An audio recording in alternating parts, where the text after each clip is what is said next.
You know what this is, don't you? This is voodoo. Nonsensical research and experimentation. Witchcraft. You don't believe this, do you? The cult is full of superstition and mysticism. We're scientists. All this talk of scientific explanation, it's sinful, that's what it is. It's your imagination, I think. My imagination. It's not, I tell you. Here, I know what it is. It's here. Probably Cursed. Welcome, Probably Cursed listeners.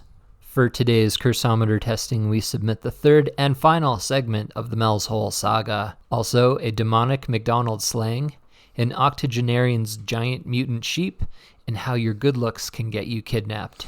I'm your Probably Cursed host, Chris. And I'm Cheryl. And those of you who follow our social media, you'll probably be very happy to hear that we survived our night in the very haunted Longview Hotel. No ghosts that we could see, even though there was, 6 or 7 supposed to be in that building? Yeah, it was something like that. The scariest thing on that trip was the blizzard conditions on the highway, though.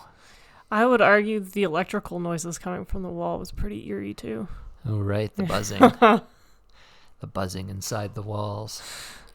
Didn't that happen in the Amityville house? It might have. We just weren't there long enough. That goes to show, ladies and gentlemen, if you have a weird buzzing in your house, consult with an electrician. It's true. It's probably an electrical fire and not a demon. Mm-hmm. A priest is not going to fix your electrical problems. No. To start off the episode, we're going to calibrate our cursometer like we always do. We feed it stories from the recent news, and we get our cursometer to just give us a vague reading on how cursed or uncursed they are. I'll activate the machine now. So this article is titled, Murder Suspect Tells Court We Share the Planet with Angels and Demons. This is an article that was published on February 27th, 2024. It was by Kevin Martin, and it was produced for the Calgary Herald. Local news. Local news. To us. Shout out to our fellow Albertans. Get ready for a wild trip. Solomane Elbeta is suspected of killing his McDonald's co-worker in Sundre, Alberta. He testifies in court that the world is populated by angels, spirits, and demons, the latter of which are responsible for human conflict. While being questioned by his lawyer during court proceedings, Elbeta admitted to slashing the neck of his co-worker, Joshua Burns, claiming that it was demons who were responsible for his actions. Do you believe in angels, spirits, and demons? Elbeta's lawyer asked him.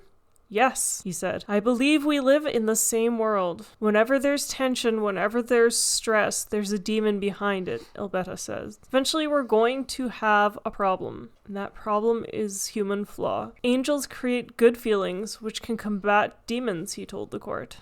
Good vibes. Kill the demons. Somebody has been watching too much Touched by an Angel. Did that happen in that show? There's a little bit of that.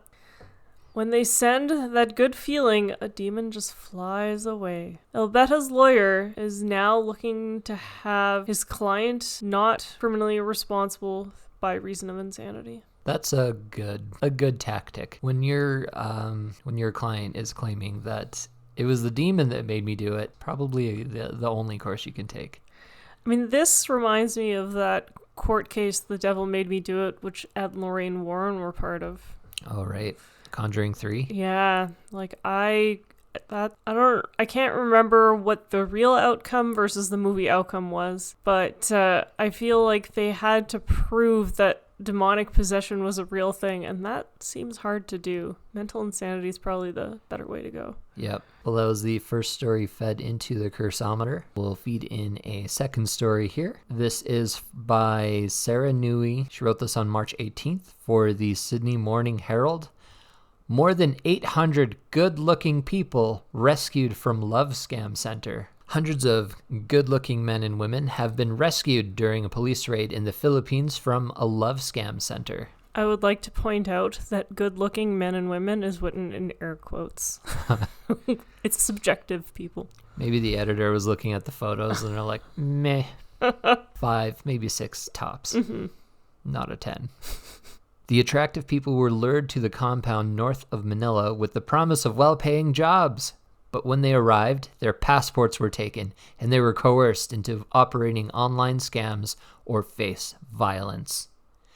Workers who failed to achieve daily quotas were physically harmed, deprived of sleep, or locked up inside their rooms, which seems probably the best of the options. I mean, for being treated poorly. No, this is true. Sorry, I'm processing a thought in my head right now.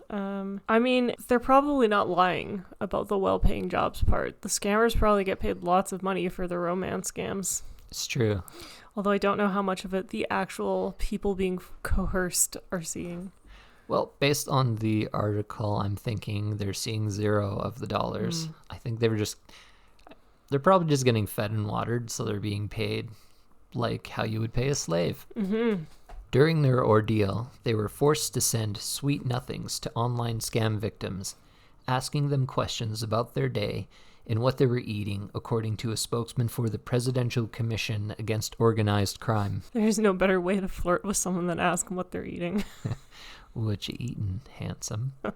They were forced to send photos, to cultivate a strong relationship in order to get other victims to invest in fake schemes, cryptocurrencies, or businesses. The compound was brought to the police's attention after a Vietnamese man climbed the wall to escape. That probably brought some attention. Mm-hmm. In the ensuing police raid, police rescued 432 Chinese nationals, 371 Filipinos, and 72 others from various countries as far away as Rwanda. They also arrested 8 suspects for illegal detention and human trafficking. Scam centers just like this one have proliferated since the pandemic across Southeast Asia, with the UN estimating last August that hundreds of thousands of people from around the world have been tricked into similar compounds. Is it happening since the pandemic because they realized that the government could force everyone to stay inside and they're like, you know what, that's a great idea. Let's force everyone to stay inside. Oh yeah, you can't go outside. Maybe like they're kidnapped during the pandemic and they've been there for years. Oh, maybe. They don't know that we're more or less fine now, more or less. Mm-hmm. That is our second story. Cheryl will feed in one more story into our cursometer here for calibration. This article is from Leah Sarnoff from March 14th, 2024 for ABC News. And the article is titled, 80-year-old man pleads guilty to genetically engineering giant hybrid sheep. Some weird science. Genetic hybridization is such a loose term. After being caught in a decade-long scheme to breed giant sheep, Arthur Jack Schuberth of Vaughan, Montana, pled guilty to 2 felony wildlife crimes. Schuberth conspired with at least 5 other individuals to genetically engineer a large hybrid sheep species that would garner higher prices from shooting reserves to be hunted as trophies. To create the humongous sheep, Schuberth imported parts of Marco Polo Argali sheep, the largest sheep species in the world, and sent it to a lab to create cloned embryos, which he implanted into female sheep on his ranch. The result was a single male offspring named Montana Mountain King, and then began a program of using it to artificially impregnate various other sheep species, as well as selling the semen directly to other breeders. Schuberth faces maximum penalty of 5 years in prison and a fine of up to $250,000 for each count. You know, for all the news, like this has been talked about a lot lately. I've not been able to find any video of how enormous these sheep are. Like if they're as big as a house, if they're as big as a mountain. Yeah, my other question about the whole thing is like, I thought clones weren't viable. Like maybe cloning has changed since the last time I remember. Maybe you just need them to be viable long enough to impregnate one other sheep. That's fair. I bet it'll all come out in a documentary in the future. Mm-hmm. Netflix is totally going to get on this. Oh, 100%. No, I wonder how he got caught. Like, was he just making Buy My Giant Sheep Facebook marketplace posts? Or did they just, like, look north and then see over the mountain ranges a Titanic sheep looking over the edge down at everyone? I mean, he was selling sheep semen, so I would imagine that probably raised some eyebrows, depending on where he was advertising that. Maybe it was a way of selling it too. Approaching people in bars, and someone finally called the cops. Right, so we have those news stories input into our cursometer now. We're going to get it to tally the results. This is our Lord Carnarvon cursometer, which is built with AI abilities to determine the cursedness of stories, artifacts, objects, places. Basically the topics we talk about on this show. We will get it to give us our results now. Please stand by. And for our first story about the demonic slaying in the McDonald's, our cursometer says the result is... Probably cursed. Probably cursed.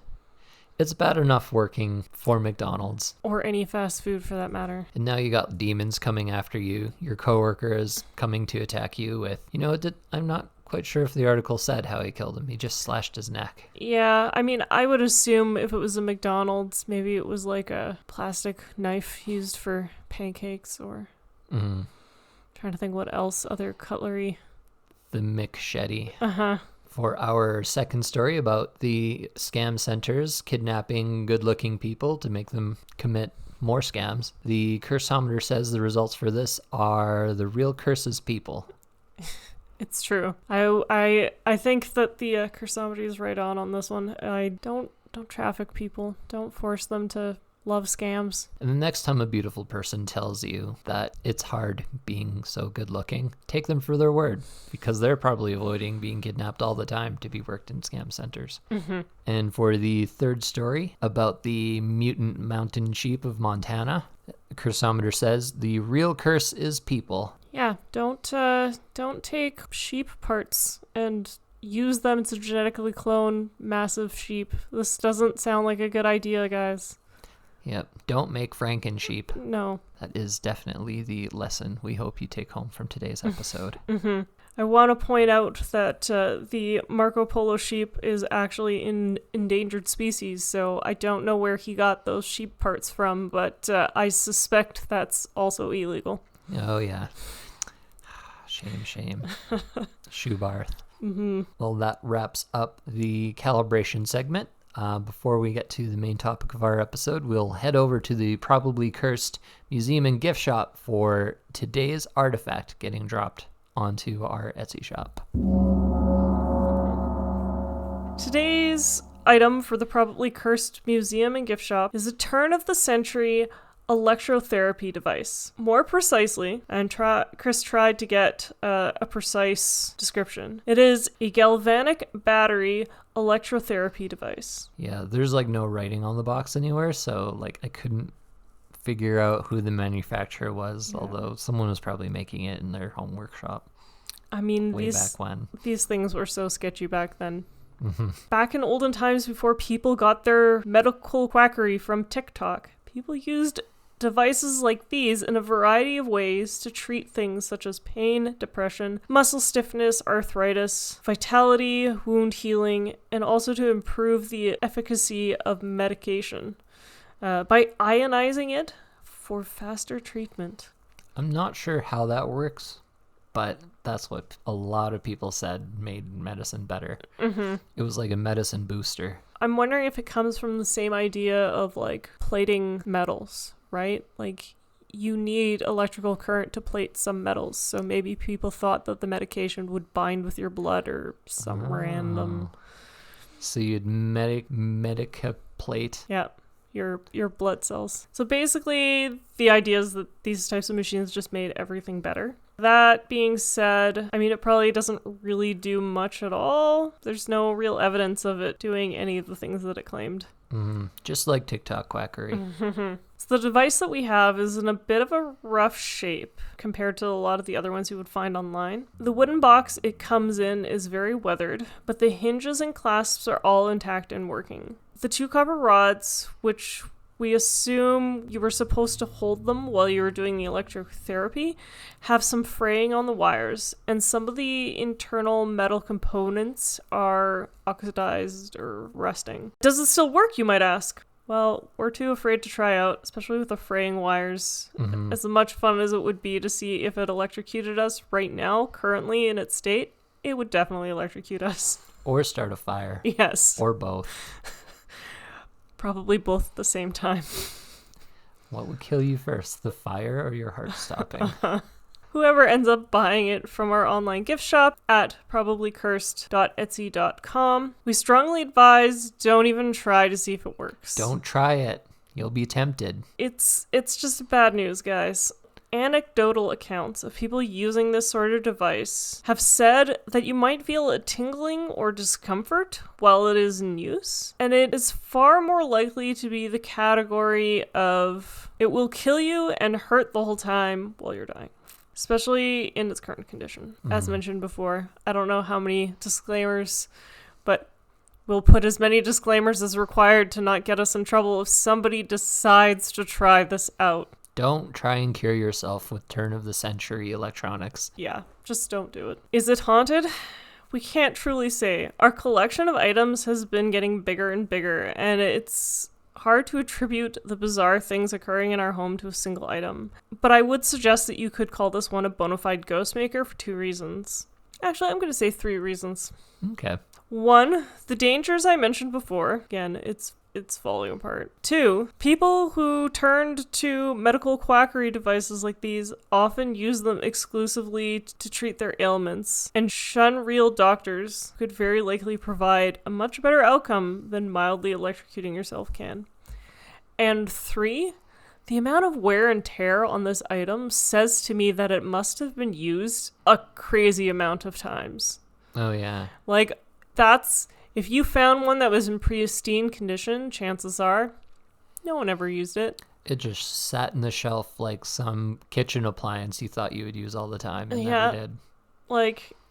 But the fact that ours is practically falling apart and some of the stuff inside is oxidized, I think it's got to have been used a fair bit. This person probably did it with their morning coffee. Yeah.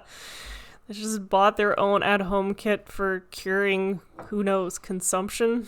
Mm-hmm. I mean, got rid of your depression and your arthritis. Right. It gave you vitality, from what I read, whatever that means. So if you wanted to live forever and you thought that this box would do that for you, I suspect, yeah, that's what happened. There's also the possibility if someone used it so many times, their soul will get uploaded into your body and you'll get booted out the first time you try using it. Mm-hmm. And then there's some 1900s yokel wandering around in your body, in your house, touching your things. It's unable to discern what the hell a cell phone is or any of the other technology. You'll come back into your body 20 years later, married to a 18-year-old girl and with your cell phone crunched to pieces, and just don't do it. That is the end of our museum gift shop portion. Cheryl said you can go to our online store at probablycursed.etsy.com and you can get this brand new artifact from our collection. Brand new to us, and even more brand new to you. If you've got anything of your own that you would like to send over to us at the Probably Cursed podcast so that we can use it to fund our future haunted museum, you can drop us a message through Instagram, or you can contact us via email at probablycursedpodcast@gmail.com. And now on to our main episode topic, Part 3, the third and final part of the Mel's Hole saga. First, a short recap for those of you who refuse to listen to our earlier episodes. In 1997, Mel Waters found a seemingly bottomless pit on his land in Washington state. The hole can shoot black beams into the sky and even brought a dog back to life. Allegedly.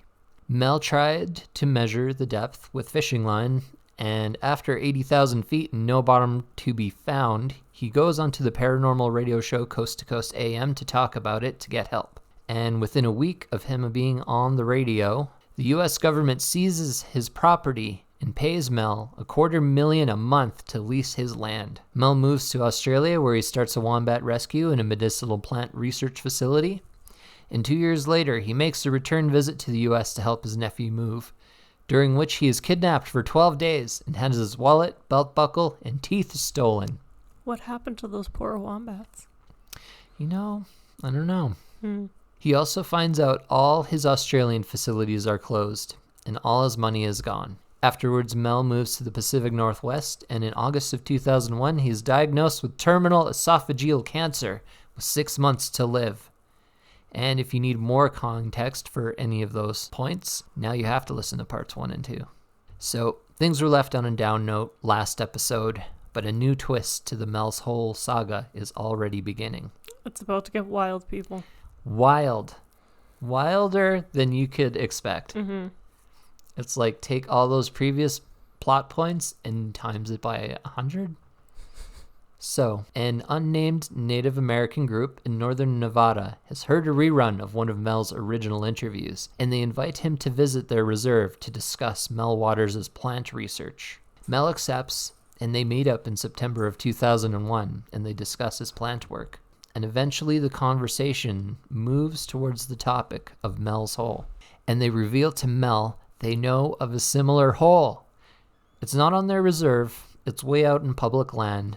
A lot of Nevada is basically government managed and is mostly empty. But there's a settlement of Basque people that have been letting their sheep and cattle graze around the area of a mysterious hole since the 1800s. And they've found, just like Mel's Hole in Washington, animals refuse to approach the hole. Mel wants to go see it, so they all get up and go.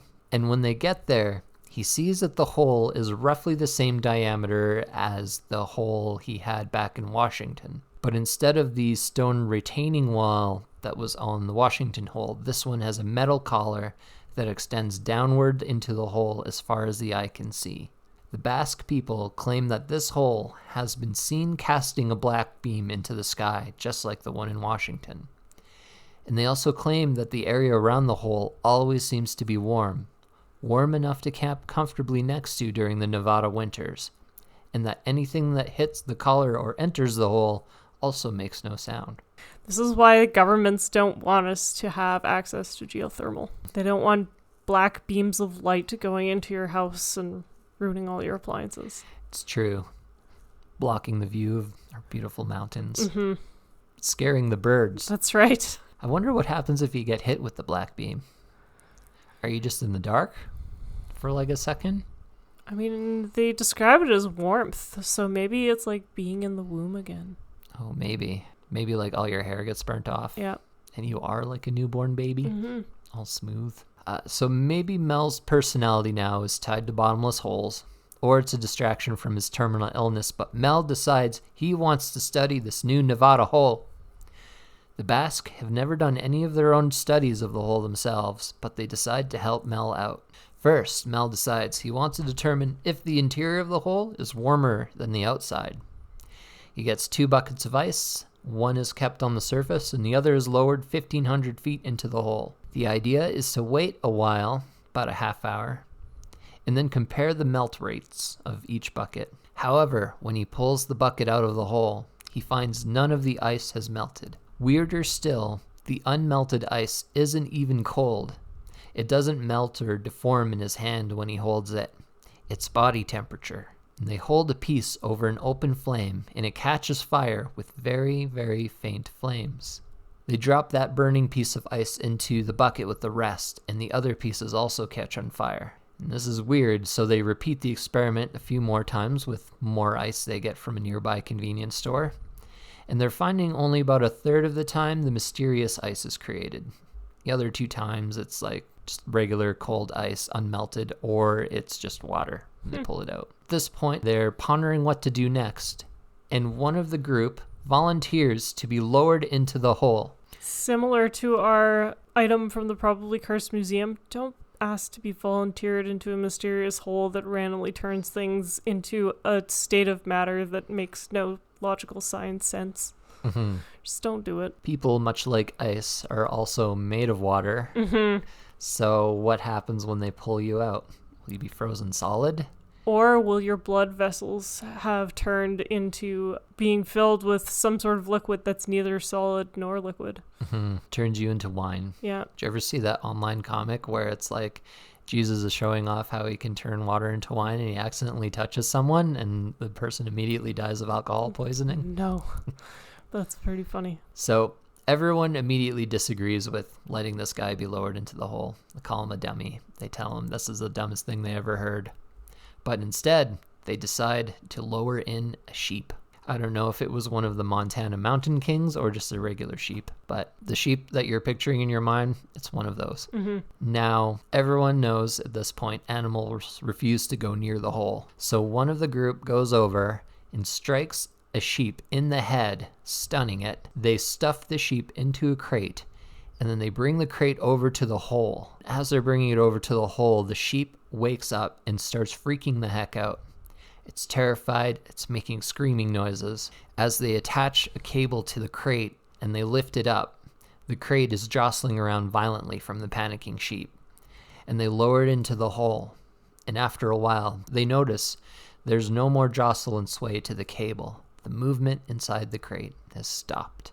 And for half an hour, the crate hangs 1,500 feet into the hole with no movement. When they pull it up and open it, they see the sheep has died. From fright, probably. Well, we're going to get into it. Okay. The picnic table autopsy that they perform next is a little bit unclear. Fair. So, curiosity getting the better of them, the group places the sheep on a table and cut it open to see how it died. Weirdly, under its skin, the meat is hot and almost cooked. So, sheep, also made of mostly water. Don't jump into strange holes, people. No. And weirder still, they find the body cavity of the sheep is almost entirely filled up by an enormous, pulsating, jelly-like tumorous mass. They remove the mass and cut that open to reveal a shocking sight. It's a living creature inside it. And this is quickly turning into a Russian nesting doll of what the fuck. Did they know if the sheep was a female or a male? They didn't say. Good to know. They just said sheep. Mel in the radio interview was mostly sad about how the sheep was treated. First getting like punched in the head, like he had no say in it. They just sort of like decided. Yeah. So I guess his coke experimenters were getting away from him. There's just part of me that's wondering if like this is like their backyard scientists. What if they just didn't realize the sheep was pregnant to begin with? Well, the Bass people were sheep herders. Fair. So hopefully they've been paying attention to the sheep they've been looking after for generations. Unless they just decide, you know, one day you wake up and you got more sheep, little ones, and they get big like the others. Yep. So the creature that comes out of this tumorous mass, Mel says it looks just like a seal fetus, but with the distinction that this seal fetus has human eyes. How does Mel know what a seal fetus looks like? Well, in Mel's previous life to Mel's hole, and like one of the reasons why he has all the fishing line for his experiments is I think he said he was a shark fisherman. Okay, that makes sense. So he probably encountered a seal or two. Yeah. And a seal fetus. I don't know how often you come across seal fetuses when you're working in the Pacific. No, neither do I, but... In the case of Mel, at least once. And then with the human eyes part, does that... It obviously then means they've got like a colored part and then the iris in the center instead of just a black eye like a seal would have. He doesn't really describe it. Okay. He just describes it as looking like very human. Like you look at it and you're like, that's people eyes. Okay. So the group stare at the creature as it wriggles its way to the edge of the table, and Mel suddenly feels compelled to help it. He grabs it and sets it on the ground, and there's a residue on his fingers that smell like ozone.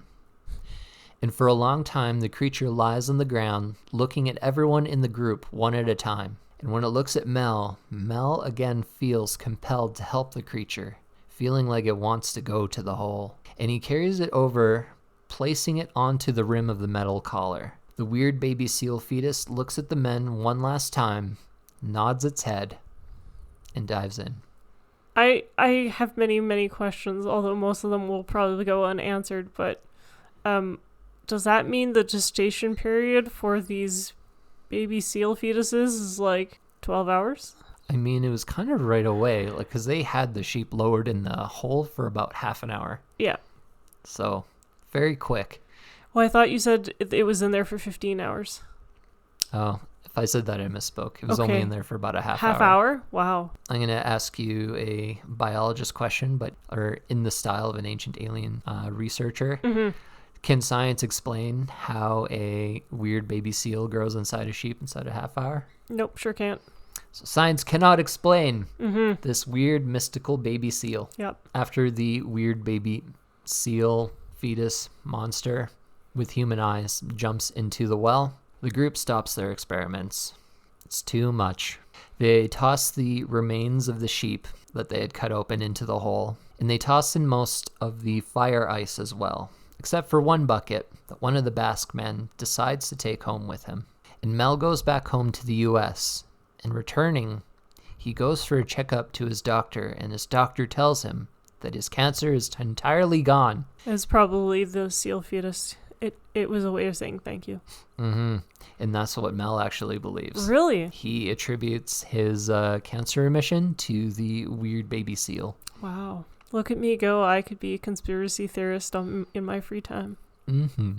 I mean, you're halfway there with a podcast just like this. That's fair. Sometime later after that, Mel remembers that the Basque people had given him a parting gift, and he opens it, and it's a coin exactly like the ones he found around the hole back in Washington, the one with the strange markings that don't match what the federal mint makes. Mm-hmm.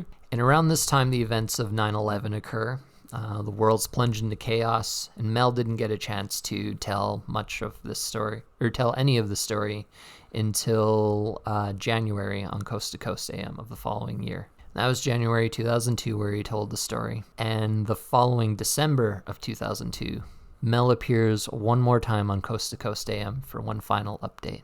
So after Mel left Nevada, the man who had taken the bucket of fire ice home has been using it to heat his house, because there's a little bit of warmth coming off of this bucket. This is a terrible idea, guys. Yep. I mean, kudos to him for trying to find out alternative energy methods for heating his home. Cheryl's shaking her head no. Yeah, because it gave off a weird smell. You don't know what it is, what chemicals it's releasing. It's just a bad idea. Yeah, well, the weird smell came off the baby seal. I suppose, but the rest of it is likely very true. Yeah. Could be radioactive. Mm-hmm. It's fine. So he's using this to heat his house, but strangely over the months, the air in his home is becoming incredibly dry. The guy finds he's always thirsty, and his skin also seems to be drying out. And one night he notices the steam from his kettle is being drawn inside the wood stove where he keeps the fire ice. It's sucking in the moisture, the ambient moisture in his home. Days later, he returns home and the wood stove has collapsed through the floor, the wooden floor completely disintegrated below it. And in another 2 weeks, he comes home to see his house is entirely in ruins. All the wood in his home is completely dried out and it's crumbling into dust. It's just desiccated. And a month later, all that is left of his home is the wood stove, which is now sunk into a hole 5 feet deep into the earth. Surprised he didn't try to remove the stove when he first noticed the hole in his house. At that point, it would be time to just be like, you know what? Oh, like when it fell through the floor? Yeah. Well, in the interview, he said that because it had fallen through the floor, the chimney to the wood stove wasn't attached anymore. So he just got extra tin and made the chimney longer and sort of left it at that. I don't know. Again, bad idea, people. If it's starting to eat a hole in your floor, maybe get it out of your house. It's true. Don't just sit there and watch it continue. Yeah. Don't think it'll be fine. Uh-huh. These things, they escalate quickly. Yes. Especially when bizarre, mysterious ice that you've brought home seems to be sucking in all the steam from your kettle. They notice that this wood stove is sinking into the earth. It's making what appears to be a new hole. They don't know what to do, and they call Mel. And when Mel finds out, he doesn't know what to do either. But he thinks he does know who knows what to do. And he calls one of his government contacts from his time with the first hole back in Washington. And his contact is shocked to hear about another hole, and immediately urges Mel to tell them where it is. And a scientific or possibly military crew arrives in Nevada with heavy cranes to lift the wood stove out of the hole. But they seem to be unable to do more than break off pieces in the process. And the Basque people watching the whole operation nearby, they tell Mel that the scientists finally were able to remove it by filling the hole with chains and water and lifting it all out with multiple cranes. It's hauled away and not seen again. And we don't know what happens with the Nevada hole, or if that land was blocked off just like Mel's hole. And as for the weird seal creature, it returns to the Basque people occasionally, and they discover they're able to communicate with it by placing a boombox near it, and its voice can be heard through the speakers. Nice. And it tells them troubling things. Fox News. It's true. Maybe it is the CEO of Fox News now. Does pretty much have a lot of like gloom and doom. Yep. End of the world predictions for people. Yep.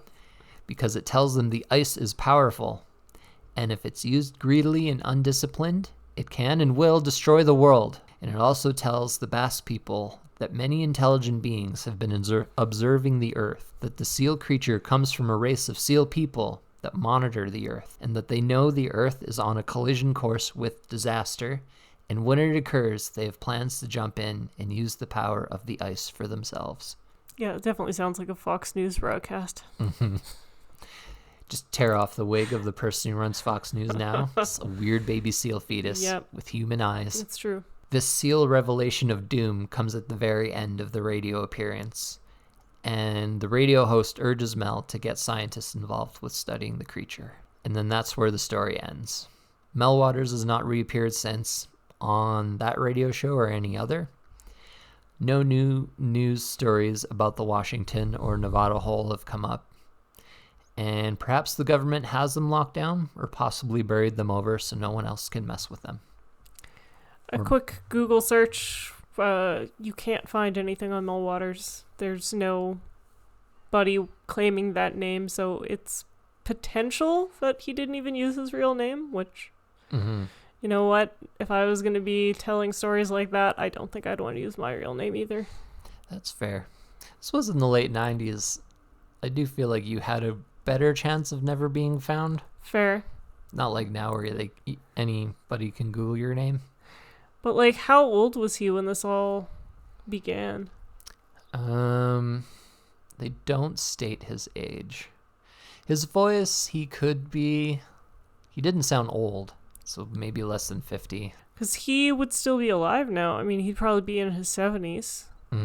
But he'd still be alive. Cancer-free. Yeah. No one's been able to track him down. No. No one's ever come forward saying that they were the Mel Waters. I guess the only identifying characteristic was all of his molars were stolen. So you just got to find a guy with false teeth with just regular front teeth. And some random homemade belt buckles. Yeah. Oh no, the Treasury Department stole those. Oh, all of them? Confiscated when you're an official. It's the official term for stealing. There's nothing to say he didn't make more. That's true. He did get that new coin from the Basque people. Yeah. Maybe he made one more belt buckle. Just for him. If you have a weird old uncle with strange tales of holes and baby seal monsters and missing teeth, get in touch with us because we would like to know how Mel's doing these days. And if you ever track down his wife and if she is getting that sweet government hole money. Also, be careful, people online. You can find a lot of people who are currently still looking for Mel's hole, and there are a lot of conspiracy theories online as to where it is and what is going on. If you're going to enter some of those groups and start doing your own digging/exploration, watch out. There's crazies out there. And don't just wander on people's private land. No. It's America. They feel like they have the right to shoot you whether or not it's actually true. That's correct. That is the third and final segment of Mel's Hole. I'm going to load that story into the cursometer here, and it will tell us whether the Nevada hole and its corresponding baby Nevada hole is cursed. Please stand by. And the result of the cursometer is it's definitely cursed. Yeah, with all the random stuff that came out of that hole and how animals didn't want anything to do with it, that's definitely not something you want in your own backyard. It's true. Animals can sense evil. Yeah. If you want examples of that, you can watch our TikTok or Instagram. We test all of our probably cursed artifacts on the animals in our very own house to see how evil they are. I think so far the bird seems most adept at identifying evil. I think both the dog and the rabbit are like, is that edible? Nope. Okay, bye. Yeah, definitely cursed. One guy lost his house. The people who live around the hole, they're just visited by a weird seal creature that tells them the world is going to end. And one guy got cured of cancer. So that's a bit of a silver lining, but he lost everything in the process, like his teeth, his wife, his... It's true. So he sort of came out even Stevens. So that wraps up the 3-parter. After this, we will move on to stories of different weirder natures. Our next episode will be released on May 1st. And until next time, this is your probably cursed host, Chris. And this is Cheryl signing off.